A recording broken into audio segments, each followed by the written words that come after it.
he building in there? What's he building in there? We have a right to know.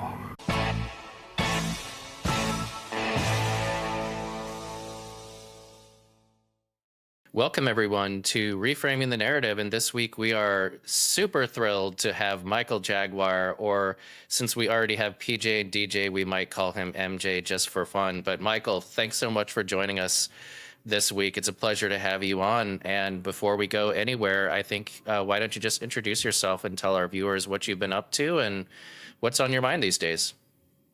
Thanks a lot, brother. It's definitely a pleasure to be here as well with y'all. I'm just glad to hear you're making this show, and I hope it does really well. Yeah, I think we were discussing just a little before we started recording how important it is to really focus on the world that we're creating, right? I think it's kind of a natural stage of development when you go through this awakening process. There's kind of that dark phase. Lately, people are calling it black pill, but essentially it's the moment when Neo is like waking up in the sauce and like pulling the plug out of his head. And it's scary and it's intense. And when you realize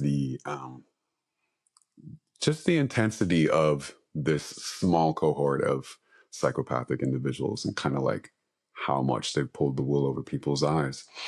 And unfortunately, if you stay there, my perspective is that you actually end up contributing to the problem.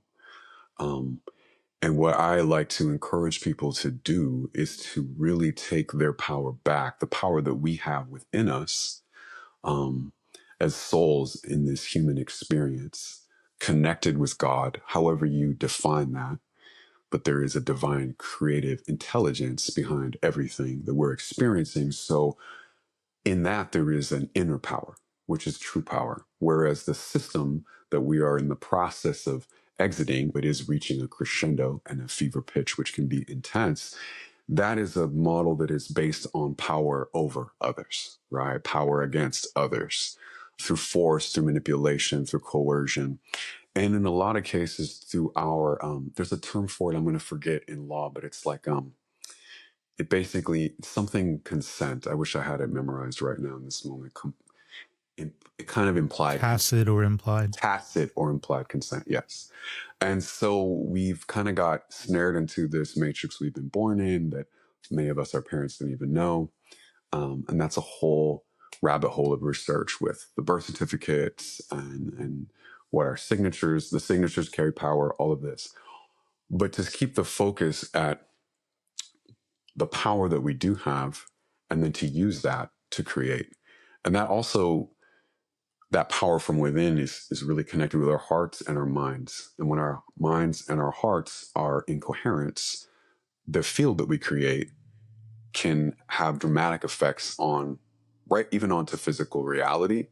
And also, as we gather together, as there's a scripture that says, when two or more are gathered, there I am in the midst of them. And that's a deep metaphysical concept, because when we do that, we vibrate together through our minds, the cells in our body, everything else. And then that has a ripple effect. And for the rest of our lives, we're always in this quantum entanglement. Like my growth will influence your growth and vice versa. So it's tangible. We could get esoteric with it, but it's also very tangible. And I think it's important for us to recognize that power. I always tell people, please give me a list. Tell me how many future utopian films that you've seen. Utopian or dystopian? Utopian. Can you tell me how many utopian? Can't. Exactly.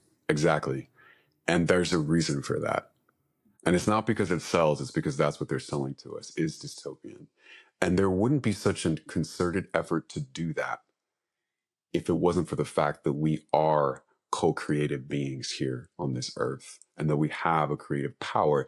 And if we lock into the narratives that they are pushing on us, that they're selling to us, if we buy into that, especially when you're in rabbit holes of conspiracy theory, quote unquote, then what happens is our ego can get attached to that. Our ego can get attached to knowing the truth. And then we start painting that picture ourselves. Well, this is going to happen, that's going to happen. And when one of those prophecies, programs comes true. We go, oh, see, yep, that's what they're doing. I know about this and I know about that. And you can feel the energy of the conversation go into like it kind of goes in the toilet. It kind of goes in a spiral. It's not uplifting. It's not energizing. It's not healing. It's not elevating you. And I would never, ever want to promote some kind of like spiritual bypassing or just rose colored glasses. It is important to have that moment of waking up and unplugging. And that process of unplugging is ongoing, where we're finding things all the time, things that I've had kind of ingrained in this little wall of my little worldview go, oh, maybe that's not what I thought it was. Oh my God. It's almost like, to use the Matrix as a metaphor, it's almost like there isn't one red pill. In real life, there's I don't know how many. There's dozens, hundreds, an untold number. And so what happens for a lot of us is like you're on like half a bottle of them already. And so for somebody who's just coming to consciousness about these things, like that one little pill might be all they could take, or even that might scare them, right? Like back in the day, I heard someone say that 9/11 is the litmus test. Like, we could start there. But if you didn't see through that psyop, there's probably not much else we're going to have to discuss. Of course, now we're in the post-COVID times, and there's that as well. And so, again, those are kind of like being aware of the darkness at work. But the real work, I think, is recognizing that it doesn't have power over us and taking our power back. Not just in a energetic, spiritual sense, but also in a practical, feasible way. Learning about things like with law, trusts, private associations, 508, C1A, churches, all these different things where we are like going in a different direction to create in a tangible way what a lot of people have been collectively calling the new earth. Wow, so much to unpack there. Thanks for that intro, Michael. And we can get into some of the solution-oriented things that you've been up to recently. But one of your more recent comments about just the litmus test, and I think that, the ones you mentioned, 9/11 and the everything that happened in 2020, definitely. But I also think, Jake and I talked a couple weeks ago about the moon landings, and that's definitely, like, all these things have a similarity about them, that there's this idea that getting people in that hypnotic state, which we actually talked a little bit about earlier in last week's episode, where we talked about all the ways that people pay their attention into these things that are feeding them narratives. Could the moon landing have happened without TV? I don't think so. And it goes back to this theme that we've been covering for a while now, is like, where you're paying attention and how that's influencing the life that you're living, and where you're giving your power over to. That's that part of what you were just walking us through really resonated with me, and just want to make a comment there. Still a lot to unpack, but Jake, did you want to chime in before I steal too much of the microphone here? Well, I think we might have fast forwarded a little bit, and Michael didn't have a chance to really introduce himself. He got into like some great topics and really thought-provoking comments. And I think it would be remiss if we didn't mention that the three of us have actually met IRL, as they say these days, as the kids say. We've met in person, and we've kind of spread around this plane a little bit, plane of existence. And so, Michael, what are you involved in that is not sitting on your butt making videos and taking black pills? How do you? Okay, yeah. How do you go your own way, and how do you share that with people? Well, the two main aspects of my purpose in this life is music and also working with children. So I've been working with kids for over 20 years. And in around 2018, I got involved with what's called Forest School, which are really popular in Europe and becoming increasingly popular now, thankfully, in the US, which is essentially kids being outside and an outdoor education. There's various models of that. A lot of it is with younger kids, and then they get into elementary, and then they're more homeschooled or go into the system. And so I work with kids both in and out. I have Wild Earth Kids is my business. You can find more about it at wildearthkids.com. And I right now have a after school program in the Bay Area, and I also have 2 days a week of forest school enrichment program, a forest school enrichment program in both Briones Regional Park near Martinez and in the Oakland Hills. So I guess one of the tangible things that I've been a part of in this idea of New Earth is creating spaces for children to just be and actually unwind and watch all the benefits that they receive from having like extended periods of time. It's usually about 5 hours in nature. Generally rain or shine. Sometimes we have indoor locations for really stormy days, but only if it's high winds. But other than that, we're out there in the parks and really connecting with nature. And it's nice to see kids knowing about what's around them, the plants, the animals, what you can eat, what you shouldn't touch, what are the names of these different species, what are they doing out here, and having that direct interaction. It's something that got really popular during the lockdowns. In fact, in the Bay Area, it was one of the few things that could still be done and still be in alignment with the mandates, which is like another interesting one under law, since that actually technically means a request, not like a stipulation or a law, like it's interpreted. But that said, and being in public parks, you don't want to be pushing the envelope too much. You're going to get a lot of flack and a lot of Karens. And in the earlier days of things, basically in the summer of 2020, a friend of mine and another friend of hers got together and they wanted to create a place to gather after we'd been shut down for quite a long time. And it was really powerful. I was at the very first gathering. It was called Luminary Village. It's no longer active now, but it was very active for a few years during that time. And it was, I'll never forget, a friend of mine who is still a brother of mine to this day. And I met him there and I remember shaking his hand and just getting goosebumps on my arm because it was human contact.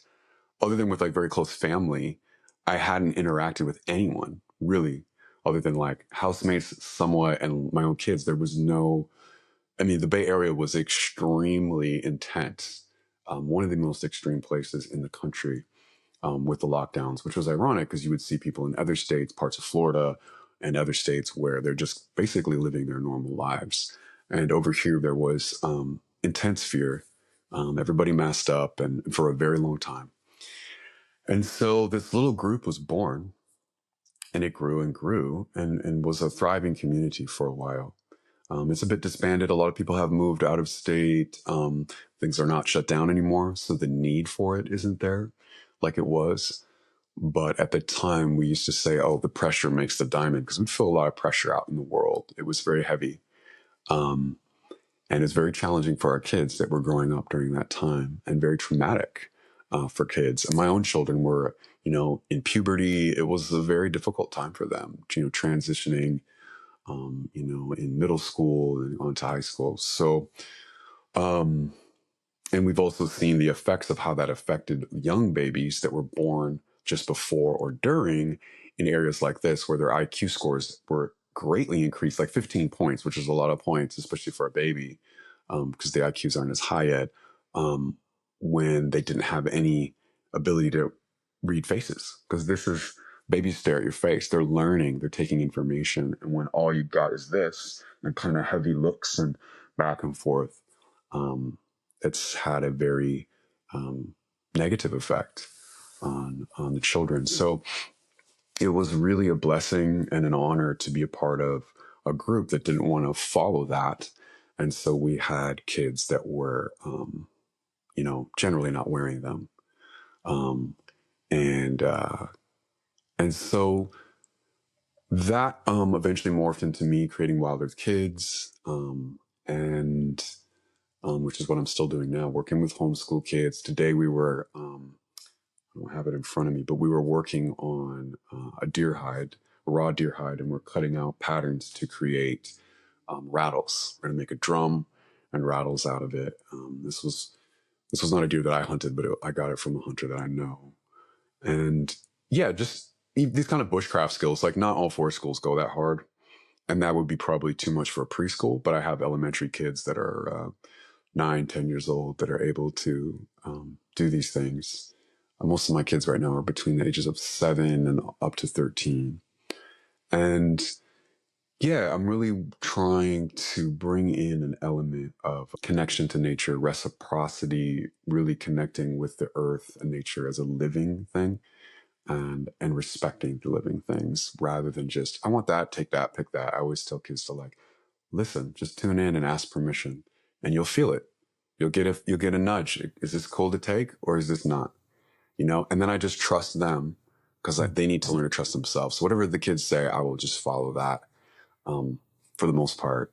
And so that's one of the ways that I'm here contributing to creating a different reality. And, some of these parents are more mainstream, and some of them are definitely wanting to find different ways for their kids. And there's different formulas different people have for how they fill in the other gaps of education. I don't really focus on, the mathematics and stuff. I mean, you can incorporate that to a degree, but some kids are in charters, some kids are just completely homeschooled, and their parents are in charge of their academics. But that's the main thing. And the other thing for me is just using my voice, which I'm stepping into more now with my music, and really wanting to sing and bring an energy into this reality that can help people remember who they are. It's so easy to get really sidetracked by all these different things that are going on. And a lot of people are carrying trauma and all this different stuff. So when you can create music that can bring a healing space, can bring consciousness through, then that has its own ripple effect on the collective. So that's a little about me and my mission. Well, I've got to say, I mean, that all of that is awesome, but I have to thank you and your founders of Luminary back in the day, because for one thing, we all wouldn't be talking without that, and especially Jake and I, who met at one of those gatherings that you mentioned. But I can tell you from my own experience, when the scamdemic started in 2020, and I was one of the few people there in the Bay Area who realized that what they were saying wasn't accurate or real or whatever. And so I kind of fell into this idea of the freedom cells and started organizing that, and then connected with another person in Contra Costa, and we combined forces because there weren't a lot of people who were interested in that sort of thing. So I started the Oakland chapter of that, and then there was a guy who started the Contra Costa, and then we linked up, and we started very small and got a few people here and there. And then we had a particular gathering where one of your founders came and showed up to our gathering and said, like what you guys are doing here, you should come join our gatherings. And then that's how I found out about what you guys were doing. And you talked about 2 or more people being in the resonance, and I just remember every time I'd come away from one of those Sunday gatherings, I just feel like this extra energy that I had from just connecting with everyone there. And we were all part of the resistance together. That was just so powerful. And yeah, a lot of friends that we're still in contact today because of those gatherings, feeling that pressure, becoming the diamonds together. It was really powerful. So I just got to say thanks for what you did then and what you're doing now. Oh, thank you, brother. Yeah. And it's interesting because it definitely felt like we were part of some shift, but it was never like a resistance in the sense of, like, I would use that word as a youth, like kind of like punk rock scene and stuff like that. Like, it was just more like, again, back to what I was saying earlier, we're creating something new, and the founder that you mentioned, I know who you're talking about, that was what she always focused on, was like, all right, but what are we creating? Right. And I think that's really important. Being aware of what's going on, having the discernment, which comes from, access to knowledge of what's happening, and then having the discernment and ability to really analyze that, especially when our own cognitive dissonance arises in our minds. because maybe that information is contrary to what we've been taught to believe. And so in that process, it's just so important to do that work and then move forward with like creating the world we want to see, right? It's kind of the old Gandhi saying, like, be the change you wish to see in the world. What does that look like? It's going to be different for each individual, but then we're all a network. We're all in this web of life together. And so each one of us stepping forward into our purpose, into our mission, expressing our gifts, our talents, our creativity, it uplifts the rest. And we don't always see it in the moment. There's little ripples. Sometimes I'll sing a song. My inner critic is like, oh, that was okay. Da, da, da, da, da. I'm thinking of all the places it was pitchy or it needs to be this or that. And then someone comes up and is like, oh my God, I was crying. I'm like, oh, wow. It's like humbling. I'm like, well, thank you. I'm so glad that this was of service to you. And then I remember that it's not about me. It's more about getting out of the way and allowing that divine intelligence to start flowing through you into whatever you're doing, whether that's editing a video, whether that's a song or a podcast or a book or business that's actually making a difference in the world, right? Michael, I think you touched on a whole lot of things that we've been kind of struggling to articulate. And one of them is just not giving into fear, because fear puts you on your heels and it puts you on the defensive. Yeah. And then you end up kind of like what you were saying, where wherever you put your energies, you actually build that thing. And then you use the term coherence. So when you take it in a different direction away from the fear and you build towards something positive, and everybody is attuned in just being true to creating something genuine and honest, then that finds coherence with nature and creation and what we're all about. And you don't really have to, I think you don't have to overthink it, really. You just have to take those steps. And thank you for mentioning that it's okay to do a podcast. You don't have to go out and necessarily build a log cabin or anything like that. No, everyone's called to different things at different times. Yeah. Totally agreed. I actually think that, part of the reason that we're here on this plane of existence is, one, to find God and have a relationship with God. But I think the other part of that is for us to be able to create as He created us. And I think it's so important to have creative outlets, and whether that's the work you do, whether it's music, I can totally relate to what you're saying as a musician myself, but even just getting into, as I have recently, making videos or DJ and I doing this podcast, like just being able to create and contribute something to the world that makes someone's lives better is, part of the main reason that I think that we're all here and we have, as you say, our own calling for that. But I think to be able to create and do is really part of the human experience. Mm-hmm. Really, truly. And what's happened is our attention has been hijacked. And we've willingly walked right into it without really realizing what we're doing. Particularly now with the devices, there's kind of like the pre-2012, post-2012, the point where everyone got on smartphones, and as we all are getting into various forms of social media or alternative social media, and being what do they call it on social media? It's like a creative, right?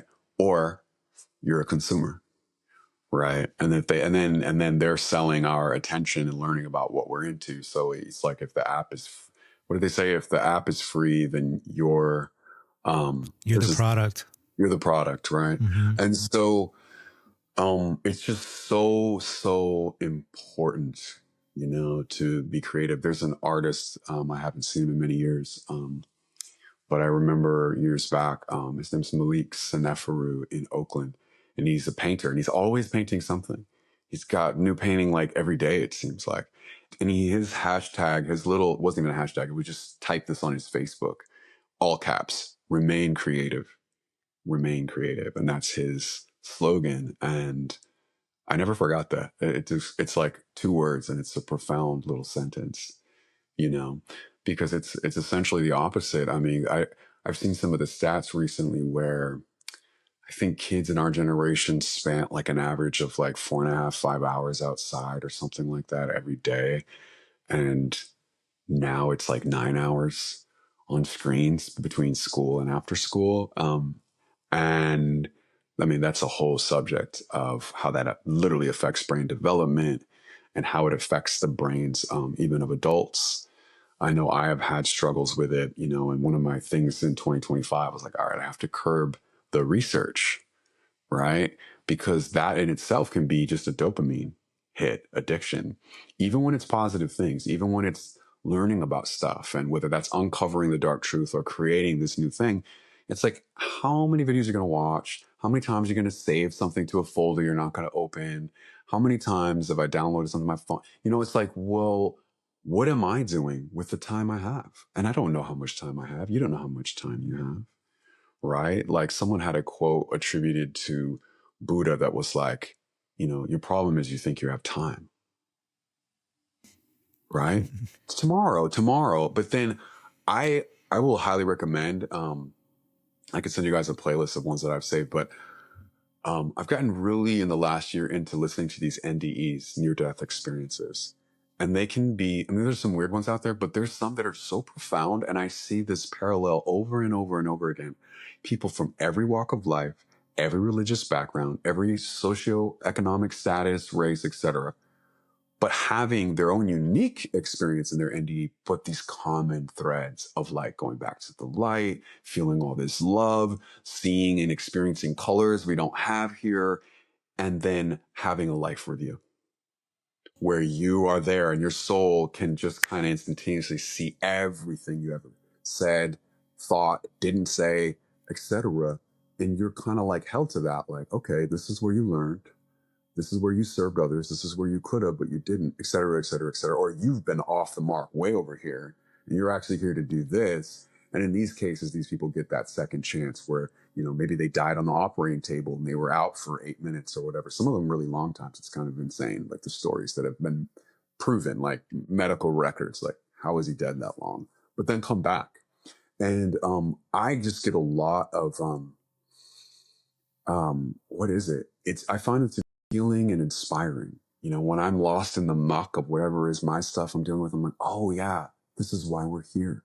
We are here to serve. We are here to love. We are here to remember love and remember who we really are, what really matters. We come here, it's like almost like we have amnesia. And then the game of this whole place is to remember what we forgot and to really bring heaven here, you know, to earth through our actions. And so I really think that's the most important thing. Whether someone is aware of the darker agendas and things going on or not, if you at least are living in love, you know what I mean, and really in service to humanity, then you got it. You leave here and you pass with flying colors. More important to do that and not even be aware of the other stuff than to be deeply focused on the other stuff, just sitting on your computer for hours after hours, which I've done. I've wasted plenty of my life doing that beyond what was necessary for me to get the information I needed, you know? And I think it's more important the other thing. I personally find that there's a balance in the middle that's important, where I don't know what the percentage would be. I think for me, there was a time I focused on those things because I needed to know. And then now I'm focusing here. And why I think that's important is it behooves you with knowledge. It's like you've eaten from the fruit. Now you know. You can't unknow some of these things once you know. Like you can't go back to sleep when you have a moon landing video. Those are like that's just being around. It goes deeper. I don't know you guys know that. So when you're aware of that, the beauty of that is the fear narratives that get pushed don't affect you anymore. When you know the scam, when you see that matrix, that system for what it is, then when the new psyop comes out, you're not tripping. You know, they start pushing, they're like, monkeypox. I'm like, oh, really? Mm-hmm. And then everybody's like, no, we're not doing that. And then they drop it. But while they're pushing it for that month, oh, the company that has the solution for that, well, their stock is going up, and it almost looked like a stock pump to me because it came and it was like a flash in the pan. But we see these different things, right? Or the stuff with the politricks, which I like to call it, which I learned from my Rasta elders when I was a youth, like, you know, I we like don't that. miss the politricks, man. Because the thing is like, that is another narrative that's completely controlled. And in each case, every 4 years, there's like the savior who's going to save you, and then there's the bad guy. Or people somewhere more in the middle be like, well, I don't fully trust this one, but I definitely don't like that one. So I'm going to vote against that, not even realizing that as we vote in that system, we're acquiescing to being governed. You know, I think that was in the Constitution about, and the consent of the governed. Well, I don't consent, Yeah. right? And that is my reasoning for pulling out of that and actually filing my unregistration papers. So I'm no longer registered. I'm not going to judge anybody if they want to vote, especially if they live in a really little town. But in a general sense, the narratives that are created are controlled. And I've heard a term recently called the mainstream alternative media. And I thought that was a clever one, because what I'm seeing now, where I'm standing, is you have the mainstream narrative and then a place to catch people when they push away from it. When they know that's not it, there's then certain levels of control where you're going to get some of the truth, but you're not going to get the whole truth. And they've still kind of got you corralled in this matrix of thought. And really where we're stepping through towards is beyond that, which is really to be grounded as men and women with our feet on the earth in this reality and bringing through that which God wants to bring through us. Do you know what I mean? 100%. And that's how we create a new earth. So it's knowing those things is important so that you're not getting sucked in, right? So you kind of know, they've kind of set up a chessboard, you know what I mean? And now, oh, I see the game. Now I'm going to exit the game. And then from then on, the focus really needs to be like 90% on what you're making. And just, you've got your finger to the wind, you know, the next thing comes, oh, there's that going on. And you're connected with all your networks. So I don't even need to do the deep dive because there's some people that I know really well in person that I trust that are also, and we see it. We see through, it becomes harder and harder for them to pull wool over your eyes the more you pull off, right? It's like the emperor wears no clothes. So you can, oh, it's purple today. I'm like, there's nothing there. I'm sorry. You know, and then it's, what are we making?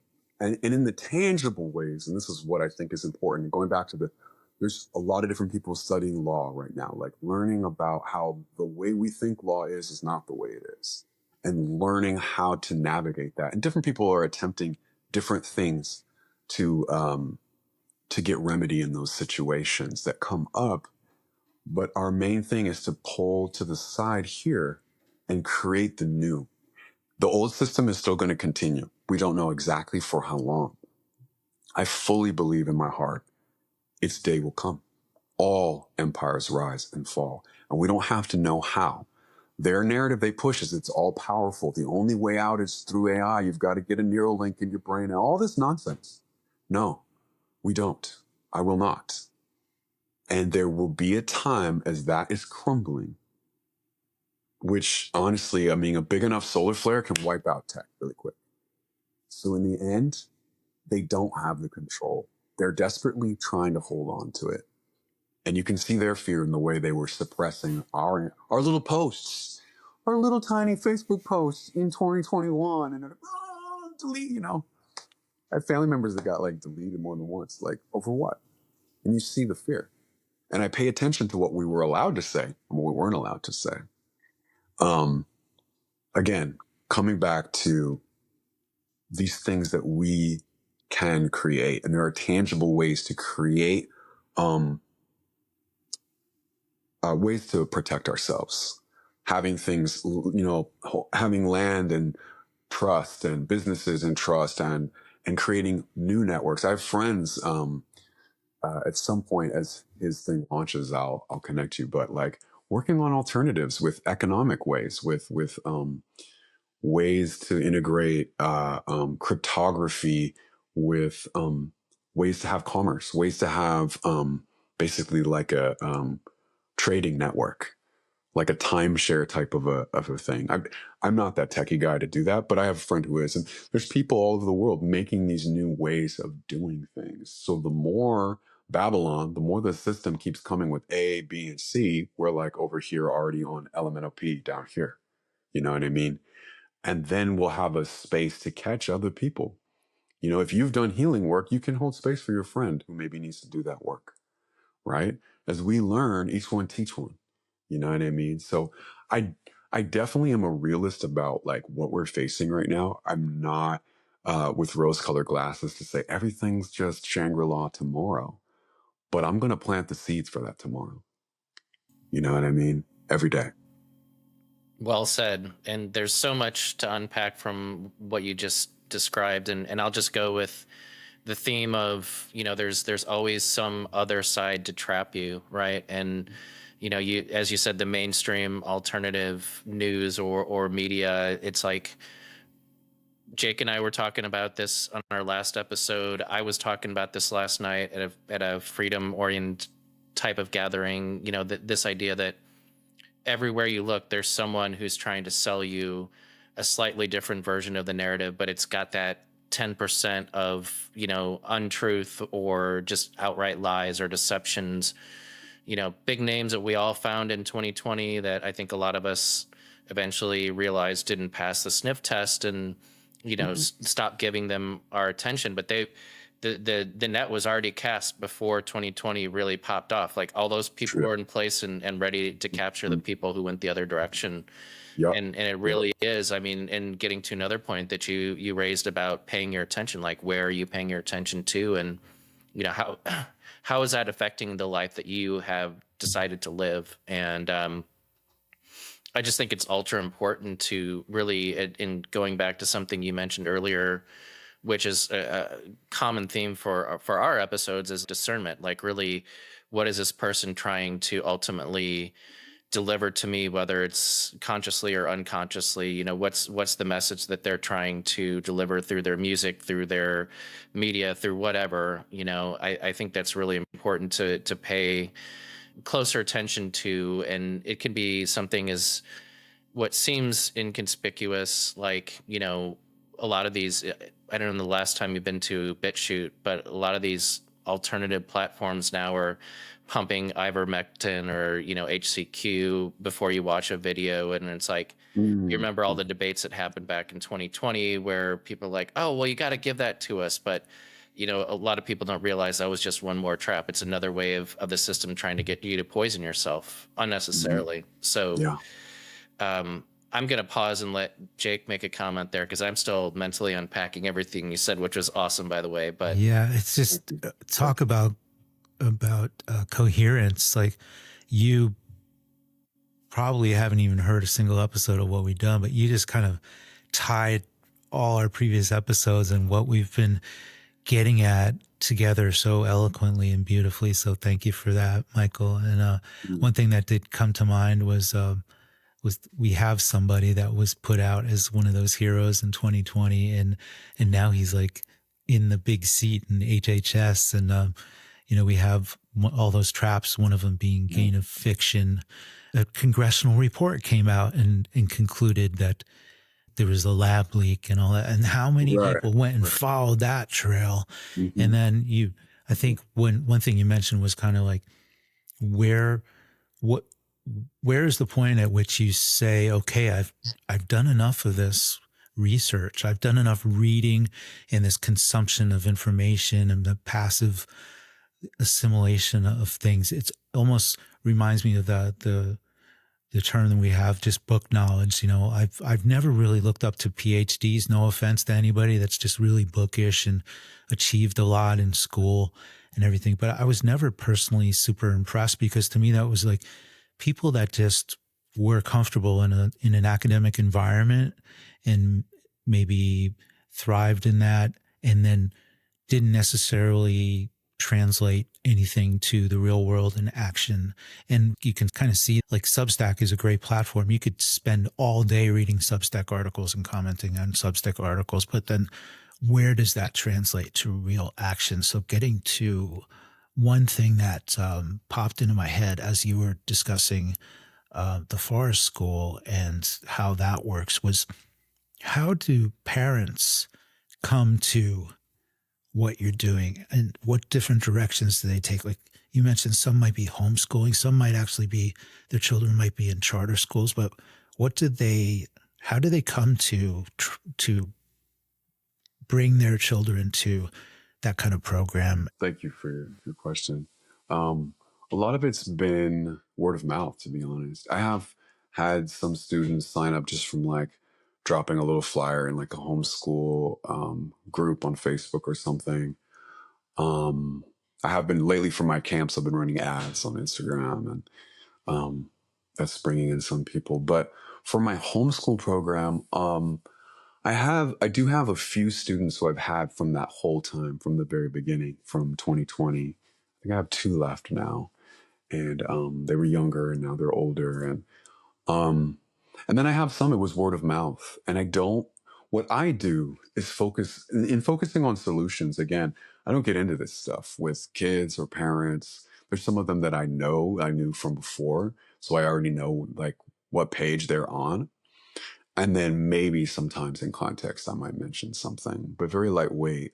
I think it's very important with children to always empower them with trust in themselves, trust in life. And you don't want to be, you know, blowing their minds with too much talk about that stuff. I mean, it's funny because I have had kids that are like, oh, look at the chemtrail, stuff like that. Because, that's how it is at home, and so they're hearing some of these things. But my whole mission is they're there to be kids. I'm not there to program them. I'm there to help them uncover themselves. I have things that I teach, but I'm not trying to, I don't even really have like a specific religious focus. You know what I mean? Because I have people all over the map. I mean, I have people that I can just tell are definitely more kind of what you would expect in the Bay Area. And that mindset tends to think that everyone thinks like themselves, unless they find otherwise. And then that can create a lot of emotions and, you know what I mean? So I don't discuss things about like how I don't vote anymore or any of that stuff. So I have a mixed group right now. I think what happened was with that little freedom community, I kind of disbanded. I had probably 9 children from my original group don't live in the state anymore. You know what I mean? Like there was a lot of families that if they could afford to, especially people that own property, they sold their house. The market's been high, and they bought another house somewhere else. And now they're in Texas, Missouri, Tennessee, Florida, Montana. You know what I mean? Probably everyone's in one of those states. And it was really interesting to watch because these were all people that had identified quote unquote blue for so long. And now they're moving to a quote unquote red state and, that whole polemic. But yeah, finding people has been certainly a challenge. And one of the things that I'm excited about, and I won't get into too much here, but I am feeling to really do more content online to reach more kids in a broader way. Even though the end of the episodes are going to be encouraging them to like turn off the screen and go try one of these things, go outside, let's get outside. That's the focus. Because my thing is about nature. When you come back into nature, then you can come back into coherence naturally, right? That's where we're meant to be. A lot of times when I'm able to, I'll go barefoot, encourage the kids to. It depends because some of the parks, if we're too close to a road, there might be glass, kids partying on the weekend or, teenagers, whatever.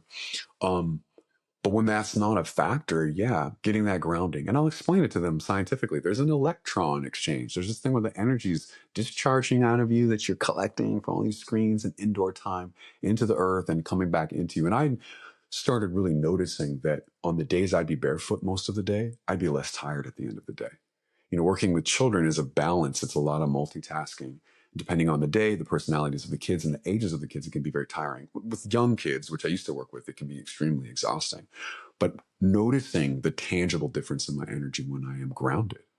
And it's a funny thing because now, it's earthing. It's this, it's like, no, you live here. It's just living. Like, let's get back to living, man. You know what I mean? And great to have a grounding sheet and all this stuff, but like also like get your bare feet on the ground, get your skin under the sun, access to pure water or at least filtered that you add minerals back to. You know what I mean? Basic things just to be living. Like that meme that was like what we call organic or organic vegetables, or what our great grandparents called vegetables. You know what I'm saying? Like, it's And you really didn't have getting to pay back extra for it either. it's getting like there was a pop song in the 90s, like Back to Life, Back to Reality. And that's what we're doing. I am so blessed to be able to do what I do.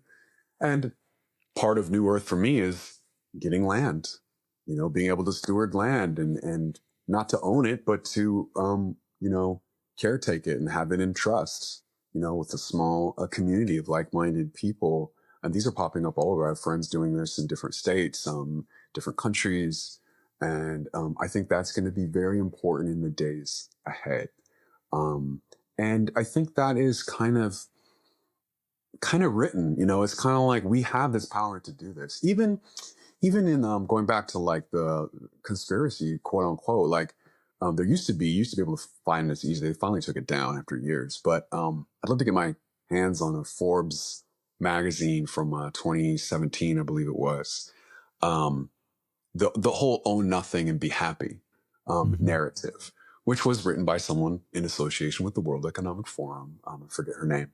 And they paint a picture of what it looks like in like 2030 and what it'll be like when you don't own anything. You leave your house to go to work and somebody else comes and has their board meetings at your place because you don't own it.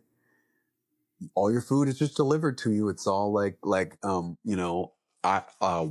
the cartoon movie. It's like, and then, but if you wanted to cook, you can order some cookware and it'll just get, droned over to you, whatever, this stuff. And one thing they talked about was like, sometimes I'm concerned with the lack of privacy, but in our great new society, blah, blah, blah, it's all worth it. But sometimes I worry and I think about our friends and family that didn't come with us on this journey, that had ideological differences and either live on the outskirts of the city, and it sounds like this kind of like post-apocalyptic Mad Max type of thing, or those who live in little self-contained communities. And I was like, I don't want to contribute any more to that narrative than what I just said. Because that's just a narrative. That's just planting a seed in people's minds to try to accept what they keep pushing. Yet, if that were to happen, I know where I'd be in that story, right? Is creating that new thing. I think really in reality, just blowing that whole story apart is that we have a lot more power, like I said in the beginning, than we think we do. And that those little self-contained communities are going to have ways of connecting with other self-contained communities. And when the day comes, whenever that is, it could be in decades from now, but when it comes, when this system is done, then that will already be planted. We'll have the fruit trees bearing fruit. There was a teacher, Martin Prachtel, that I studied with a long time ago, an indigenous man, and he had this message about we're planting seeds for a time beyond our own. So even if, and I believe that we'll be older, but we may actually live to see this new earth really tangibly and the Babylonian quote unquote system fallen. But even if not, I see it coming. I see it coming. Martin Luther King had that powerful speech like the day before he died. And it was just like, I may not get there with you, but I've been to the mountaintop. And we as a people are going to get there. And I would say that now as humanity are going to get there. So we will continue to plant these seeds and nurture them because that's what we're here to do. And I'm not going to pay any mind more than I need to what the current system is doing, because my purpose in being here is to create the new one. Amen.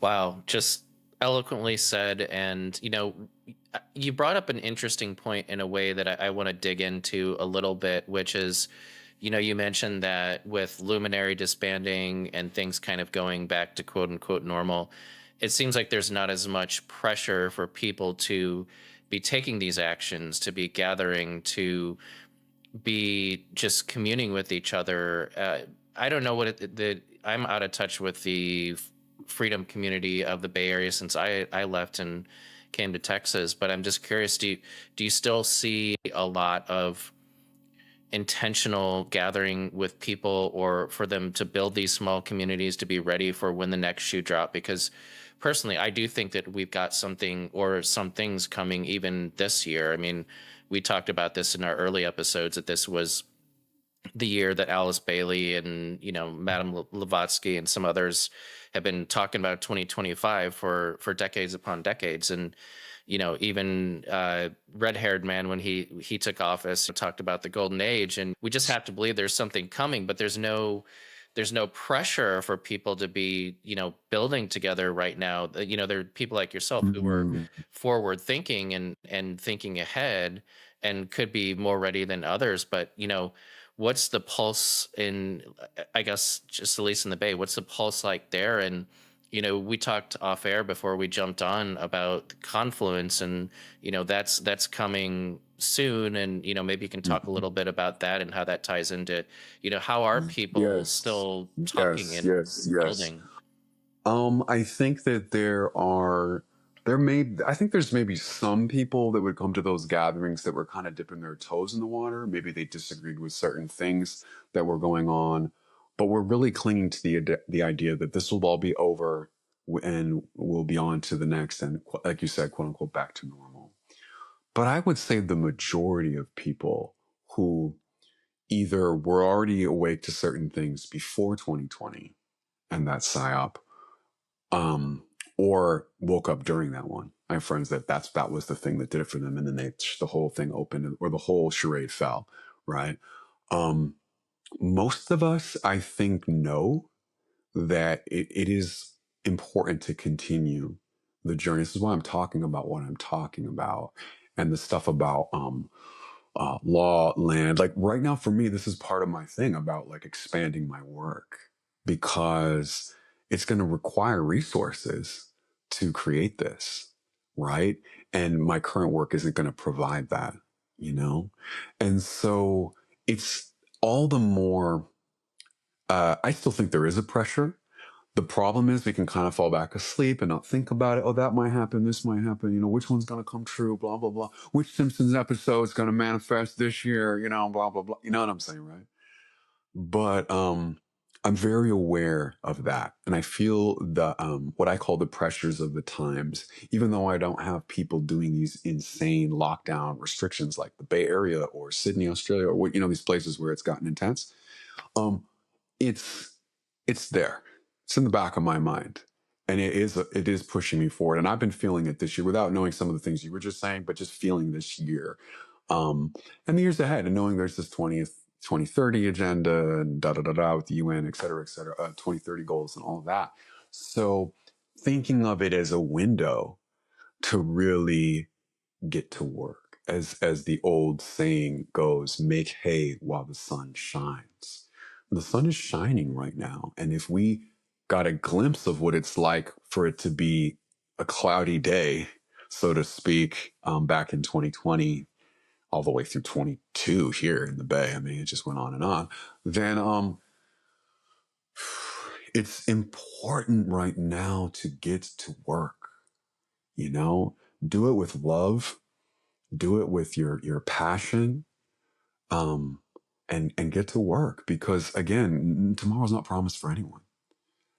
So even if it's not about these narratives or what thing they might push next, it's like, what if you only got a month left? What's your legacy? Watching those NDEs has been so powerful. And one of the powerful things about listening to these near-death experiences on YouTube is, a lot of people, it's like they forgot. And these are just the ones that got a little second chance. Most people don't get a second chance. You cross the veil and you're going to keep on going. And to me, that's like the worst kind of, we all have regrets in life, but I don't think there could be anything like a soul level of regret to be like, I came to do this, but I just scrolled instead. I was just researching videos, getting ready, building my armament, everything. Like, that's not why we're here. I'm not saying like the Muslims say, pray to God and tie your camel, right? Be practical. I'm not saying put your just live in la la land, but let's focus. I'm saying this over and over in this conversation. What are we creating? So yeah, that pressure wasn't there to have that gathering, but I would say that those deep friendships were made. And there's still small, just more informal meetups. People have potlucks, people have things. I'm still connected with some people that, many of whom I met there, And I think if that's happening here and this is a microcosm, that's happening everywhere. Again, once you turn the lights on and you see, you can't unsee it. You know, you can't unsee it. So now there's that. And I think with the times we're in, it's so important to stay focused. Like every day needs to be a little step towards, you know, what it is that you're creating. And again, learning about law and the ways that we can actually protect ourselves, the way we can use some of these things with the system to our advantage and actually empower ourselves. Like, what do these words mean? You start studying law and you realize Webster's dictionary is considered slang to this system. And we only use like this much of it. Now it's just LOL, OMG, you know, but they're using Black's Law Dictionary and other dictionaries. And the word that means this thing over here to us actually could be the opposite. Like, what does a person mean to them? You know, in these terms that we use without thinking about it. And so when we start to educate ourselves and learn these things, we can start to empower ourselves to stand in our own power and align ourselves with divinity.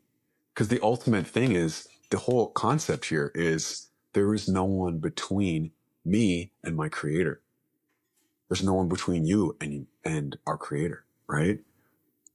So there's no divine right of kings. There's no divine right of politicians. There's no divine right of corporations. There's no divine right of any of the whatever you want to say, all the oligarch families and all this. No. And that is the idea that people really have got to get. It started back, I think, with the Enlightenment and all this stuff. It influenced what's in the Constitution, Bill of Rights and all that. But even that's not it. I don't need that. I don't need any of that. No one is giving me my rights. They are inherent. That was the powerful thing in those documents, you know, that it is inalienable. Cannot put a lien on it. We say inalienable, but it's inalienable. Yep. Right? This is inherent. This is who we are. So when you can start to stand in that, it's beyond just the understanding the word play and schisms with that and learning how to create private entities that we can use to protect ourselves. It's also standing in that truth. And that's when it's like, you know, then it becomes more like Obi-Wan Kenobi. It's like, no, these aren't the droids you're looking for. Like, I'm not the one. And I'm not going to participate. And I'm not a combatant. I'm standing in honor. And I am choosing not to contract with you. I am choosing not to participate with you. Something I could do with that. That's more powerful than we realize. But when you create a narrative, and then here's the alternative, and now I'm going to argue, and wait, but can I just have my rights? Can I just be? You're already in. You're sinking in quicksand. You might find little things to help you on the way, but you're in the quicksand, right? So you were talking about Confluence. I have not been yet, but I've been to Music in Sky several times, which was essentially the California version of that. And it was powerful. It was meeting up in person, IRL, like you were saying, with like minds that are aware of these things and having talks about these things throughout the day and amazing music on the stage and the children are running free. And it's this little taste of the village gathering in this new earth. Right. And so there's this creativity happening. It's not all this heavy stuff. You know, those might be parts of conversations, but it's always with that context.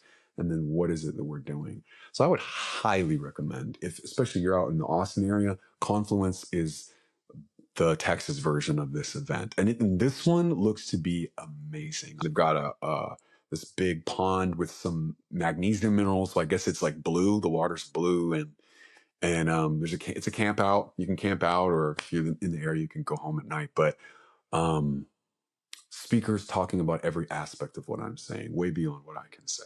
I can connect dots, but there's people that are going to talk about, like, go deep into water and what it is, and different aspects of health. And there's a teacher, I forget her name. She talks about the fascia system. I was listening to a podcast interview on the Way Forward podcast, and I'm forgetting her name. I wish I could remember, but amazing speakers are going to be at this event. Music in Sky is having a pause this year. They're looking for land to create a permanent space with Music in Sky Village. I will be singing at Confluence next year. I've already been invited for that, so I'm super grateful for that and looking forward to it.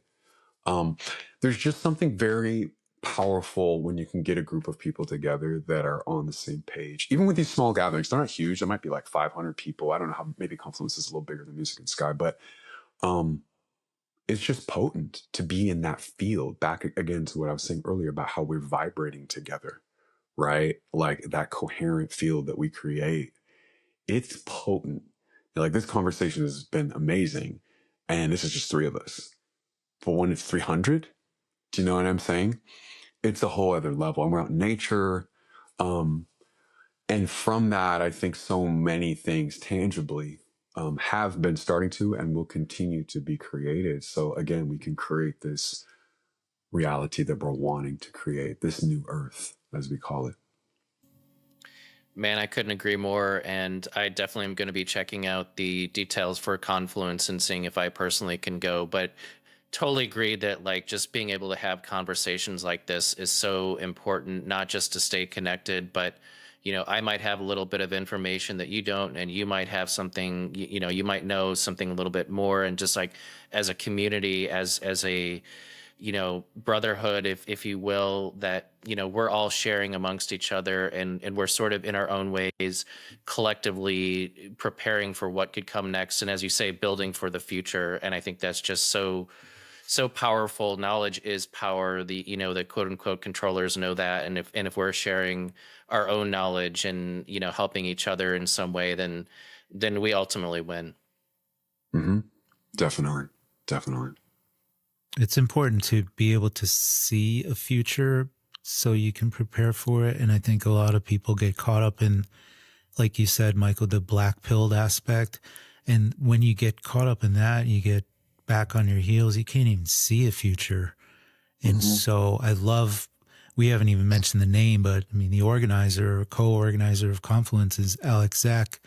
And he picked a great name for his whole program, his podcast, his website, the way forward. Yeah. And the way forward is the way out of sitting on your heels and feeling afraid and wanting to consume black pills and just get down on things. You got to make progress towards something beautiful, something tangible, something real. And recognizing too, sorry, Michael, I just want to jump in there, and also recognizing too that, you know, with the black pill comes division, and you know, people can get in that trap of like, oh, there were no planes at 9/11, or there were planes, or, you know, like there's so many ways for us to be divided when we should be united in thinking big picture about what really matters. Exactly. Like, that's a great point to make and to explain, because there's plenty of things like that, and we can argue about what actually happened. I think we can all agree that it wasn't the official story, and then let's move forward, right? There was something I wanted to touch on, Jake, that was it takes courage, right? And courage is feeling fear and doing it anyway. I think one of the number one things that I notice within myself, and I'll speak to this because I know it affects all of us in certain ways, is this inner resistance, this inner like, oh, it's like the inertia. It's like, oh, it's too easy to just pick up a phone, open whatever's your favorite app, a new video from the, you know what I mean? Or whatever's your distraction. Maybe you like old school television or Netflix, or just reading books about really interesting information, but not doing anything with the information. Knowledge is power if we do something with it. Then we'll get the wisdom of experience. And so just sitting there complaining is, in a sense, lazy, you know, and it's not taking that step. It's just wanting to sit on your hill of judgment of all the other stupid sheep. And it's like, I think you're when you're in that mindset, I think you're deeper in the matrix than you realize, because there's layers to this, right? So, yeah, once again, I think it's just time to activate. And you know what it is. Everyone's got a thing, and start with that, and it may lead to other things, you know. But eventually, the the object at rest stays at rest and the object in motion keeps going. And then one thing picks up to the next. You meet this person. Oh, you should meet this person. Boom, boom, boom. And suddenly there's this whole thing. A lot of these things happen. They're just happening. It's not like, I wasn't like, 15 years old and be like, I'm going to grow up and do, it's just like, this is my life unfolding right now. But it only can unfold if you continue to let it unfold and expand. And that just requires doing things in the real world. Yeah. Yeah, I couldn't have said it any better. And just to, summarize what you said just a minute ago, it's time to activate. I mean, It's time to activate. I think that's the underlying principle of this discussion. It seems like a natural stopping point. Jake, do you have any closing thoughts before we let Michael take us home? No, there have just been so many points at which I thought Michael just summed everything up so well, and then he continued to expand on it. So I don't want to add to any. Michael already summed up everything so well, and then PJ, you reiterated it's time to activate, and I think that's been an underlining message of what we've been seeking to communicate on this podcast since we started. And we're not about feeding people black pills. And so everyone needs to find that thing, like you were saying, Michael, that you can do and you're willing to do, and just take that step and get some forward momentum, and you'll figure it out. Just like you trust the children to figure out, what they're doing out there. Yeah. Exactly. Yeah. Time to activate. I think with that, if I may, I'll just sing something a cappella real quick, and awesome. We can move on with our evenings. Gentlemen, this has been a wonderful conversation.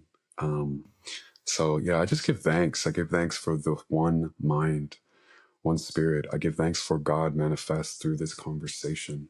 I give thanks to humbly surrender my will to thy will and allow something greater to come through. And so I just give thanks for this moment and this conversation. And I pray that it reach the people that it needs to reach. And I trust that it shall. Thank you. Thank you. Thank you, Creator. This song is, I don't know if I really have a name for it.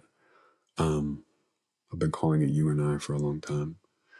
It's kind of an intro to a greater body of music that I'm going to be working on recording this year.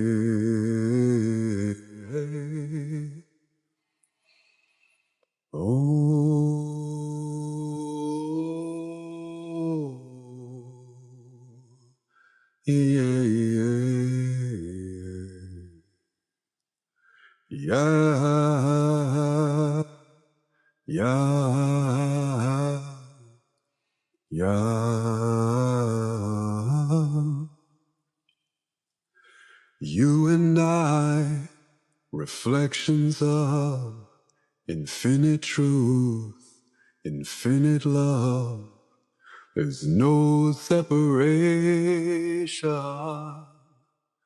or clinging to fear.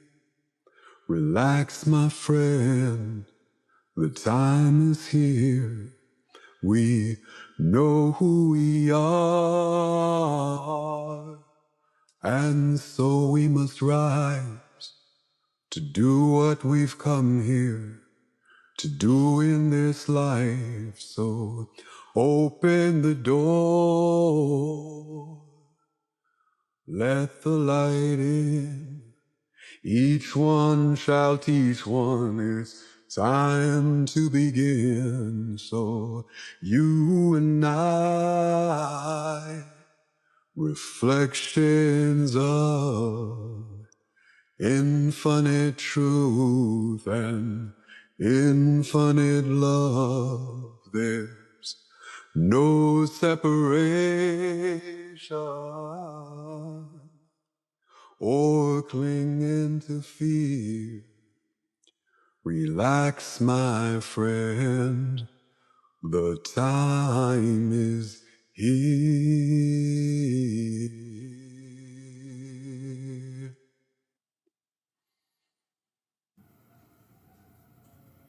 What a wonderful way to end our conversation.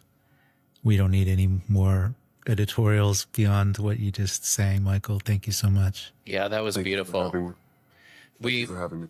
This has been amazing. Thanks so much for joining us, Michael. I can't thank you enough, and just really enjoyed this conversation. And maybe we'll check in with you next year before the Confluence and things, see how things have been progressing. That would be great. Yeah. That would be wonderful.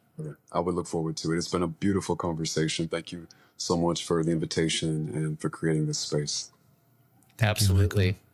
Well, to our viewers, thank you for joining us again this week. And just one more time to thank Michael for his time and his contribution and everything he's doing with his forest group and everything that he's doing to pay it forward. So thanks again, and we'll talk again very soon.